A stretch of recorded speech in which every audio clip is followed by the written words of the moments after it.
les gens... Bien, bonjour à toutes et à tous, les amis. Je suis avec Fosy, puis avec un artisan boulanger. Alors, Fosy. Ouais, alors j'ai échangé avec lui. Franchement, je pense que son témoignage, vous devez entendre ce qu'il a à dire. Les difficultés qu'il traverse, les risques pour tout ce qu'il a entrepris depuis des années dans son commerce. Il est boulanger-pâtissier. C'est ça. Voilà. Ça fait 20 ans que je suis à mon compte. Ben, vas-y, tu peux y aller. Ça fait 20 ans que je suis à mon compte. Au mois de décembre, j'ai voulu renouveler mon contrat d'énergie chez Total. On m'a proposé un prix exorbitant, donc on avait une augmentation de 1700% d'augmentation. Vous avez entendu? 1700% d'augmentation. Donc quand on a fait nos calculs avec le comptable, je payais plus d'énergie que je faisais de chiffres. Donc évidemment, j'ai pas souscrit chez Total, j'ai appelé d'autres fournisseurs d'énergie et je suis retourné chez EDF. Malgré ça, malgré l'augmentation, je suis dans l'obligation de licencier 2 de mes salariés. Voilà. Donc il a 8 salariés. Pour pouvoir payer ses charges et ses factures, il est obligé de licencier 2 personnes. Non, j'ai 4 salariés, ma femme et moi. Donc sur les 4 salariés, j'en licencie 2. Ouais. Et donc il ne reste plus que ma femme et moi et 2 salariés. Ça fait combien? On est 4 maintenant, ce sera plus que 4. 4 au lieu de 6, c'est ça? 4 au lieu de 6. Voilà. Mais donc dans une ville, juste pour préciser, il est dans une ville où il est le seul boulanger-pâtissier, c'est le seul, 3100 habitants. C'est le seul. Ça veut dire que si demain, il ne peut pas payer ses charges, tous les consommateurs, tous les clients, ils vont aller où? Ils vont plus trouver de pain, ils vont plus trouver de commerce. Ça va se passer comment? Donc c'est pas possible. Donc voilà, ce qu'il me raconte depuis tout à l'heure, moi ça me retourne. Quand je vois des gens qui ont des châteaux dorés là, voilà, ils sont là, château fort. Merci. Ils disent qu'ils gèrent bien l'argent des contribuables. Aujourd'hui, ils ne demandent pas de l'aumône, ils ne demandent pas de l'aide. Ils demandent simplement à ne pas être rackettés, à ne pas être ponctionnés, à ce que les charges soient raisonnables par rapport à quelque chose qu'ils ont investi toute leur vie. Toute sa vie, il a travaillé pour son commerce. Il a travaillé pour un métier. Alors vous pouvez pas vous payer vous-même? Non, je fais 80 heures par semaine. Mon entreprise ne peut pas me payer 80 heures par semaine. Ouais. Et ma femme également fait énormément d'heures. Nous, on s'investit pour plus tard. On veut que notre commerce perdure, soit suffisamment rentable pour nous faire une retraite confortable. Parce que nous, on n'en aura pas le droit. On n'a pas le droit aux retraites en tant qu'artisan. C'est des retraites misérables, on va dire. Avec ma femme, le calcul a été fait, on gagnera 1800 € brut à nous deux. C'est ça, c'est-à-dire que tout ce qu'il a œuvré, tout ce qu'il a travaillé, toutes ces heures qu'il n'a pas comptées, au détriment de loisirs, de sa famille ou de tas de choses, ça a été injecté dans son commerce. Dans son patrimoine, c'est son travail. On voit l'image là de boulanger là, qui est en plein réconfort. Ça doit être compliqué déjà. Donc, mais voilà, mais ça veut dire que eux, quand je vois des gens qui pleurnichent pour 1 heure supplémentaire ou un machin, que eux, ils regardent pas leurs heures, ils regardent pas leur temps, au sacrifice d'un tas de choses. Et nos salariés également. Exact. Et ils donnent du travail aux gens. Et ils sont créateurs d'emplois.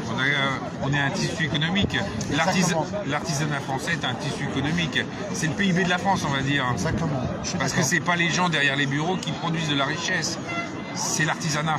Vous permettez, les commerçants. Voilà, c'est ça. Vous permettez aussi à des gens de travailler, donc d'avoir un salaire, de se nourrir, de consommer et eux-mêmes d'entretenir leur famille. Tout ça, c'est normalement, la boucle est bouclée. Eh ben non. Demain, il n'y aura plus de commerçants, il n'y aura plus d'artisans, il n'y aura plus de boulangers. Il n'y aura plus de cotisations sociales. Et il n'y aura plus les cotisations sociales. Et il y aura plus aussi, et également aussi la relève des jeunes, des apprentis. Déjà, on a un métier difficile. Si on leur met des bâtons dans les roues... Il y a déjà 20% de la jeunesse qui sont au chômage. C'est ça. Si on leur met les bâtons dans les roues avant qu'ils aient commencé, on n'ira pas loin, tout simplement. Qu'est-ce qu'ils vous disent vos salariés qui sont apprentis actuellement, là, qui apprennent le métier? Ils ont peur de l'avenir parce qu'ils ne savent même pas s'ils vont pouvoir finir leur apprentissage déjà. Ouais. Parce que si demain je ferme, je suis obligé de licencier le reste de mon personnel. Et là, actuellement, votre sentiment personnel à vous là, et à celle de votre femme? J'ai espoir, j'ai un peu d'espoir malgré tout. Et puis le souffle qui a été dur à prendre, c'est de licencier 2 personnes pour donner du souffle à mon entreprise. Ça c'est dur. Ça je crois que c'est le plus dur. Oui. Vous comptez pas fermer pour le moment? Vous attendez encore un petit peu? Ah bah pour le moment je suis pas encore en difficulté, Ouais. mais j'ai pas encore eu ma première facture. Pour moi, vous êtes déjà en difficulté parce que vous n'avez pas le choix que de licencier 2 personnes. Voilà. Et Alors, vous mettez 2 familles en difficulté, c'est indépendamment de votre volonté. c'est ça. Voilà, c'est ça. ça. C'est que les conséquences sont déjà avec une répercussion. Mais pire, c'est qu'en janvier, là, ils vont redécider de son contrat d'énergie, c'est ça? C'est ça. Et il ne sait pas à quelle sauce il va être mangé. Voilà. Donc je tenais à absolument, en ayant échangé avec lui, qu'il puisse s'exprimer, parce que c'est la seule vitrine. T'es déjà venu manifester? Non, c'est ma première. Ça fait 40 ans que je suis dans le métier, c'est ma première manifestation. Il a la tête dans les fourneaux, Jamais dans vous la aurez, comptabilité, dans l'administration. jamais vous avez pensé Ah aujourd'hui. bah non, jamais un seul jour de ma vie j'aurais pensé manifester. Hein. Ouais. C'est évident. Hein. J'ai dit, moi j'ai un beau métier qui me plaît. J'essaye de me faire plaisir à un plus grand nombre de gens. En deux mots, les promesses de Macron qui a été formulée il y a un mois. On va à peu dire près. qu'il vivra verra parce que tant qu'on n'a pas du concret, Ouais.